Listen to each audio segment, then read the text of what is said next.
our chats for me, and it's a term that you've used with me and I really like, is where the heart of a business, the people, connects to the head, which is the business outcomes. And I think that's the strongest metaphor I've heard for a number of years about how companies struggle to connect the people to the business development. And just now you've been through the event today, just to kind of refer back to that, have you seen evidence that this is an engaging way to make that a little bit easier? In what ways, and your own personal perspective? Yeah, so I think this probably has the most value for me is in that whole onboarding piece, to really help a new team member understand and get that clarity about the contribution their role is and what they do and how that impacts everything else in the organisation. Because I think if you can get that right for people right at the beginning in the organisation, they're going to feel more valued, and they're going to have a higher level of motivation. And I think this is a great visual to show people that even though, to go back to the old Kennedy at the NASA station, who the man's sweeping, and what's his job is to put somebody on the moon. It doesn't matter what role they're in. If he's the barista downstairs, he understands how his role contributes to everything else within this company and this organisation. So the contextualization of somebody's contribution, I think, is really very visual for people here. Yeah, I think that's what for me is really powerful.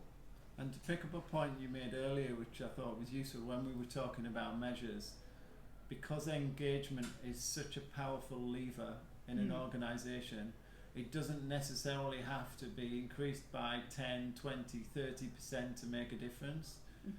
You mentioned that just increasing it by 1%, and which doesn't seem a lot, but by giving people a tool and a method and a platform on which to tell their story, has significant effects throughout the whole business. If we believe, one, we want to hear what employees think and we're willing to act on it, and we measure what good looks like, and we can sense that. And I think that 1% point is a big one. Yeah, I mean, it's that whole compound effect, isn't it? That and people want to see the impact they've made. So we talked a lot about measuring the effectiveness of training throughout here, and figuring out where somebody's start point is and where they are in 3-6 months' time through some kind of appraisal situation, so that they can then see what happened, and that ripple effect of everything I think is really important. And we don't need a lot of massive changes. It's sometimes the small step changes that make the massive difference rather than that quantum leap. And often in business we're looking for that quantum leap, but we know that that's challenging to do, and that involves massive change, and the small micro changes actually can build up to be have a more cataclysmic effect in the business. Excellent. And it doesn't feel so much like a change.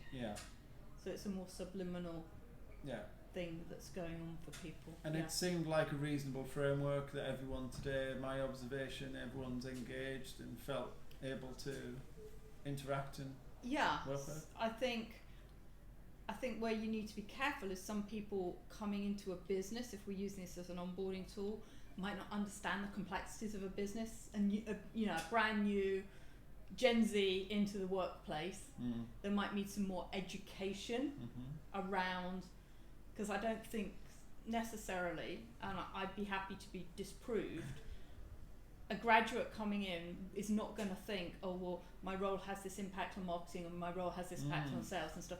So there might be a whole education piece around the whole onboarding that has to happen, because we're all drawing on our business experience of having been in business for, we're a bit old, aren't we? 20 years plus most of us, and we intuitively know these things.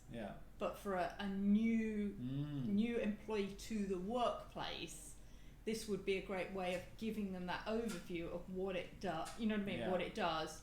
But we probably need to educate them a lot more around that. And we implicitly understand about what a customer journey is, but they might not.